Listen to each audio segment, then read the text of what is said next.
everybody, welcome to my channel. So this channel is going to be about reviewing stuff that I watched and read, movies, series, anime, manga, and stuff like that. I chose to do these type of videos because it's fun. I think I'll enjoy them the best. I already love reviewing stuff that I've watched and read, so why not make a YouTube video about it? So with these videos, at the end, I will do a little guess the character quiz. So stay tuned for that. Today we're doing Squid Game. So if you have not seen Squid Game, I don't know what to tell you because you're missing out. Squid Game is one of the best series ever. If you have not seen it, then go watch it. I mean, what are you waiting for? Squid Game is a Korean Netflix survival thriller written and directed by Hwan Dong-hyuk, where hundreds of people who are in debt accept strange invitation to compete in childlike games to win a big prize of 45.6 billion Korean won. That's approximately $33 million US. But things got deadly. The series stars Lee Jung-jae as Song Gi-hun. First series of Squid Game, phenomenal. Okay, no doubt about it. The storytelling was great, character development exceptional, the acting, the complex and dynamic emotions involved, it was that good. Squid Game made history, becoming the first non-English series to be nominated and win an Emmy Award. Come on now.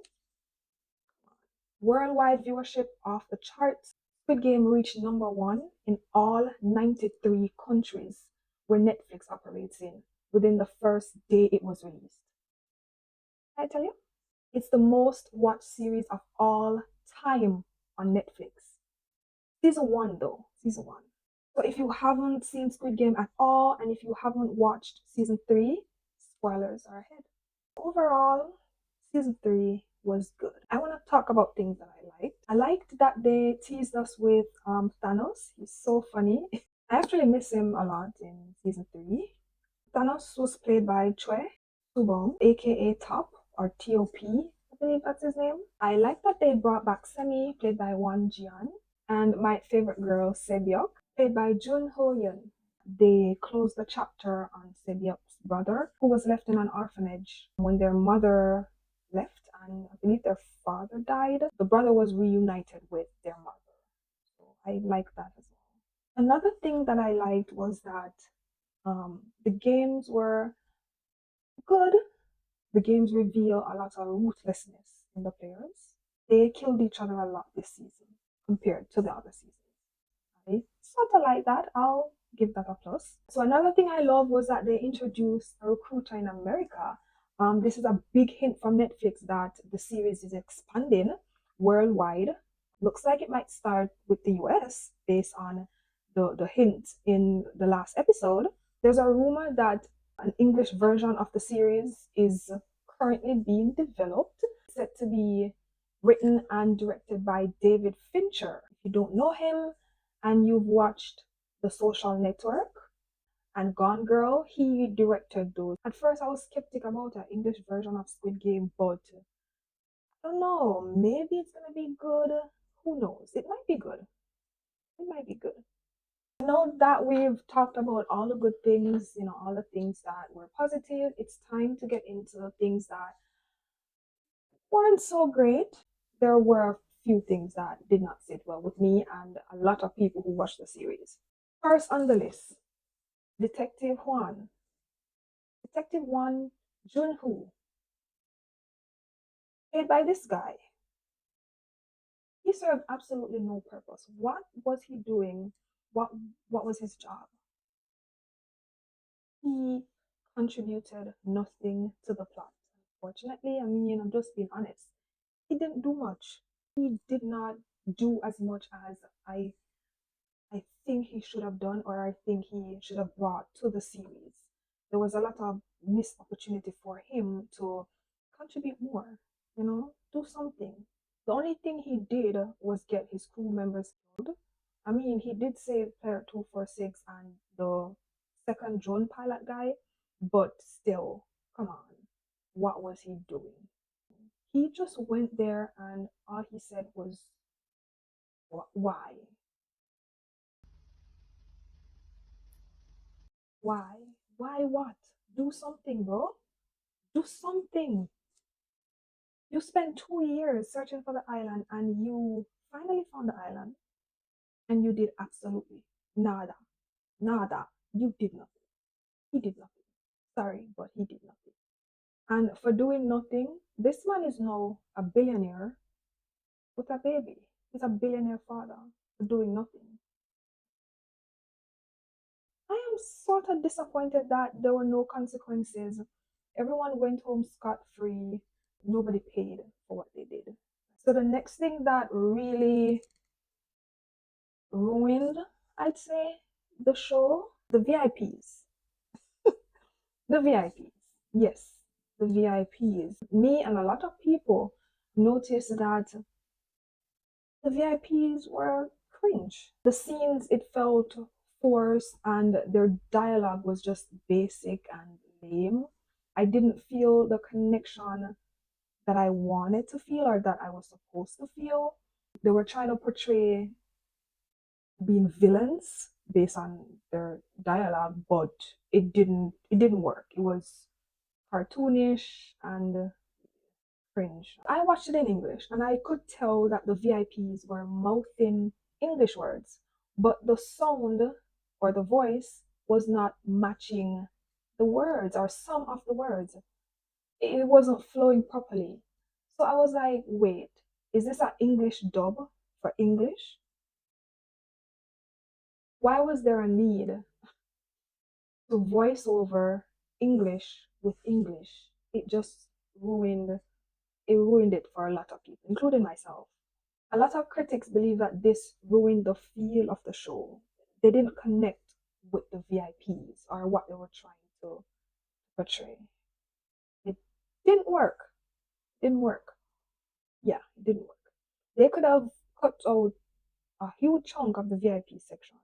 Jihan killing Deho was pretty satisfying because that boy deserved it. If you watch season two, you'll know why. But I'm not going over season two. I'm going over season three.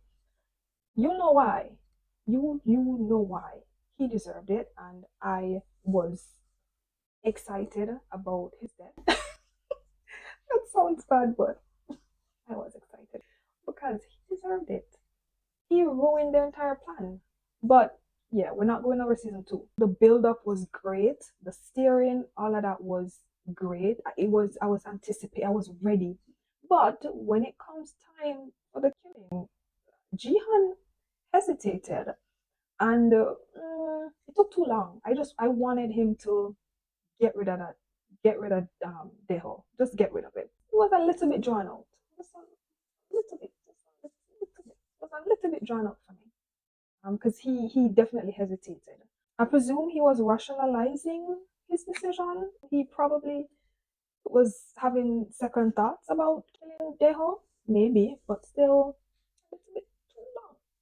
Player 120, fan fave, one of my favorite, probably my favorite character in season two. I mean, a lot of people will agree on that. He embodied that role so well.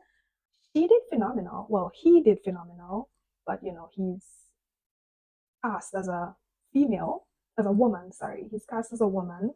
They had troubles finding an actual transgender woman in Korea to play the role because people don't really promote as being trans. So they had to cast this gentleman right here. The death was really sad. I was really, really mad that she died. I wanted to see more of Player 120. I wanted to see more. It was really sad. I cried. I did cry. I cried because it was touching. Yeah, I cried. I knew she was gonna die, but not like that. I wanted more. I wanted more. But it was emotional. It was emotional. I bawled. I bawled. I bawled. Can we talk about player 333? Player 333. Let's talk about him because, honey, that dude is unpredictable. He's the definition of unpredictable and never let them know your next move. You never know what this guy is thinking. He's so unpredictable. It's actually scary. Like, even though I know it's just a show, thinking on it, like, in real life, people like that really exist. And they are dangerous. They are dangerous people. When you think this brother is gonna do something to redeem himself, he does something crazy. Like, what is he thinking? Why? Like, I'm like, why would you do that? Like, do something to redeem yourself. I thought he was going to, but then he flipped the script. He flipped the script. The difference between him and player 100 is that you know what to expect from player 100. You know, he's shown himself, he shows who he is, and you know not to trust him. If he does something that's bad, it's almost like you're not surprised because that's what you expect from him. But player 333 is something else. You never know what to expect.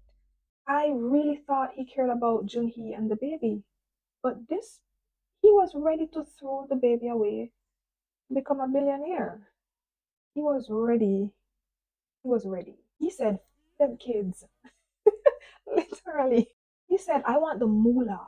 I want the moolah, the dinero, okane. I don't care about nothing else. One thing I haven't heard a lot of people talk about is player 039, who said, hey, I don't want to be your lunchbox. I'm out. That man jumped off. I respected it. That was such a memorable moment. I don't know why it resonates with me so much, but I respect him for that. He said, I choose my own fate, I choose my own demise, and I'm gonna go and let you guys handle the rest. I don't know, I really like that. I don't see a lot of people talking about it though. But what a lot of people have been talking about is the ending of Squid Game. The ending, of course, was sad, and the message at the end left a lot of people thinking, trying to complete Jihan's sentence. He basically finished his sentence with an action. He said, we're not horses, we're humans. Humans are, let me finish it. I'll try. Humans are selfish, yet selfless, greedy, but also generous, dangerous, but protective, killers, but life givers, liars, yet some are sincere, cruel and kind, grotesque, but very charming, hateful and compassionate. That is my finishing for the sentence. That's what I see throughout the entire series. I see people being selfish, I see others being selfless, some being hateful, others are being kind and, helpful and generous, and some are just devious and greedy. I was expecting a different ending for this amazing series, but overall, it's very, very good. I would recommend it to anybody to watch. Squid Game has made history. It broke the internet. It's gonna be one of those shows that will be talked about for years to come. It might be a classic in the future. It might be. All right, it's quiz time. Here it is. This boy is a highly intelligent toddler who talks and acts like an adult. Do you know who it is? Comment down below. Alright everybody, that's the end of my video. Thank you so much for watching, and I hope to make a bunch of these videos. And as I said in the beginning of the video, I will be reviewing movies, series, animes too, of course, adult animations, mangas, manhwas, just depends. So again, thank you guys for watching, and stay tuned for my next video. Bye!